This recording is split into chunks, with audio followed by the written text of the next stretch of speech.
Team Vertex, diyan kami nag-umpisa. Yan ang aming samahan at hindi mabubura. Ano man ang pagdaanan, laging nagkakaisa at nagtutulungan sa lahat ng problema. Team Vertex, diyan kami nag-umpisa. Yan ang aming samahan at hindi mabubura. Ano man ang pagdaanan, laging nagkakaisa at nagtutulungan sa lahat ng problema. Makikipagsapalaran ay hindi madali, kahit minsan naiisipan ng umuwi. Madami mang hadlang pero sa amin ay ayos lang. Itutuloy na namin ang mga nasimulan. Basta ang samahan ay hindi magbubuwag. Matatapang at hindi kami mga duwag. Ang pagmamahalan sa isa't isa ang nagbibigay sa amin ng pag-asa. Team Vertex, diyan kami nag-umpisa. Yan ang aming samahan at hindi mabubura. Ano man ang pagdaanan, laging nagkakaisa at nagtutulungan sa lahat ng problema. Team Vertex, diyan kami nag-umpisa. Yan ang aming samahan at hindi. So guys, for today's video guys, gagawa tayo ng chorizo. Itong chorizo guys, minana ko pa tong recipe sa lola ko. Ayan, simple lang guys. So guys, ito yung ingredients ko. 1 kilo na pork yan. Ayan, yung ipapa. At saka ito, aswete, garlic, at saka black pepper lang yan. Ang ingredients. At saka, syempre, vinegar. Yan yung ingredients ko for today. Ayan. So, ayan na guys. Hiwa-hiwain yan ni cupcake ng maliliit bago natin i-marinate. Hindi siya marinate guys. Actually, yan yung preservation niya. Good for 24 hours lang. So, yung magpe-preserve sa baboy is yung asin, vinegar, at saka garlic, at saka pepper lang. Ayan. So, yung menu namin, yung itong paggawa ng chorizo guys, ginagawa to ng lola ko noong ano daw, sabi ng lola ko, nung kasalsagan ng giyera nung hapon. Syempre noong panahon guys, wala pang ref, walang kuryente. So, yung ginagawa na sa bukid, ito yung ginagawa nila. Hinihiwa na ng baboy na maliit, tapos nilagyan nila ng asin, vinegar, at saka aswete. Ayan. So, yan. Hinihiwa na ni cupcake ng maliliit. So, at isa pa guys, yung sekreto, huwag hugasan yung baboy bago hiwain. Ayan. Kasi masisira yan guys pag hinugasan nyo, kasi walang rep. Buong gabi yan, sa Tupperware lang yan ilalagay. So, ayan. So, para hindi siya masira, wag lang siya hugasan. Hiwain lang siya. Tapos, mamaya, lagyan namin ng aswete yan. At saka vinegar. Ayan. So, ayan guys, yung aswete. I-soak natin siya sa vinegar. Ayan. Lagay natin yung aswete dyan. Habang nagsaslice, ayan, habang naghiwa si cupcake ng baboy, mag-multitask siya. So, marinate niya yung vinegar sa aswete. Ayan, tama na. Ayan.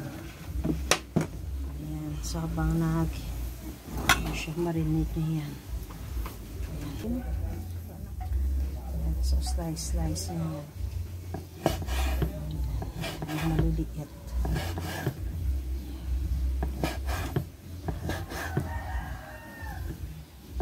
So, ayan na guys. Tapos na si cupcake slice ng pork. Ayan. Nilagay na niya yung isang buong bawang na chop na niya. Ayan.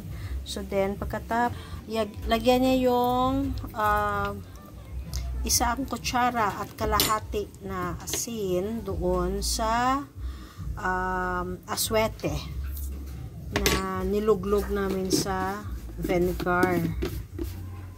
Ayan. So, ayan guys. Then, maglagay siya ng isang kutsara na black pepper dito. Isang kutsara na black pepper. Ayan. And then, ayan, ilagay na yung aswete.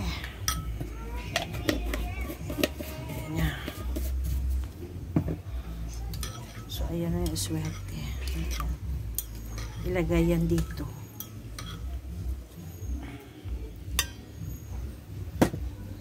Ayan. So, syempre guys, para pumula yung aswete, kailangan siyang biga-bigain pang tawag dyan. Hindi ko alam. Basta pisil-pisilin siguro. Kailangan siyang pisil-pisilin para yung katas niya pumunta doon sa vinegar. Ayan, para pumula siya. Ayan, yan ang gawin nyo guys. Kaya nga, nilagyan namin niya ng asin para mas madali siya pisil-pisilin para yung katas niya pumunta doon sa vinegar. Ayan. So, pisil-pisilin na siya guys. Ayan. Ayan na yung katas niya guys. Lumabas na. Tingnan nyo. Lumabas na yung katas ng aswete. Ayan. Mapula-pula na siya. Ayan. Pulang-pula. Pulang-pula na siya. Kasing pula ng labi ko. Ayan.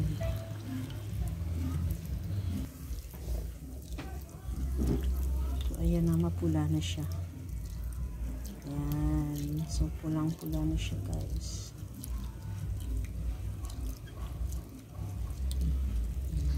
Ayan na. So, ayan. Pwede na siya ilagay dito. Ayan. Ihalo dyan. Diyan. Ihalo. Ayan. Ayan. Ayan sa, ihahalo na siya sa baboy. Ayan. So, ganyan lang, guys, gumawa ng chorizo. Wala siyang daming ano kung ano pa na inilagay na preservative. Ayan. Ayan. Kumbaga guys, yung recipe ko ngayong araw na chorizo, it's kung sa bagay nga ancestral recipe siya, 'di ba? Wala siya daming ano, kung ano pa inilalagay. Pwede na siya haluin. Okay lang 'yan. Okay lang yan pag kahit may ano siya. Pwede na siya haluin. Ayan. Bango guys. Sobrang bango. Kasi yung nilagay ano lang yan, vinegar. 2 cups of vinegar at saka isang buong bawang at saka isang kutsara na asin at kalahati. Ayan, at saka black pepper na isang kutsara din. Ayan. Haluin mo pa na mabuti, mahal ko. Haluin mo, mahal ko. Ayan guys, sinahalo-halo ni Cupcake. Ayan. So, hindi siya namin ginawang masyadong maliit. Kasi pangbaon lang yan ni Eliza bukas. Hindi lang pangbaon. Siyempre, kainin din namin dito sa bahay para may ulam. Ayan na guys. So, dyan na siya guys. Mamaya, isalin namin yan sa Tupperware. Ayan, natapos na siya. So, kailangan lang siya guys, i-marinate buong gabi. Bukas pwede na siya lutuin. So, hanggang sa muli guys, bukas ipakita ko sa inyo kung paano siya linuto yung chorizo. Hanggang sa muli guys, thank you for watching. And happy Sunday. Shout out sa buong Team Vertex.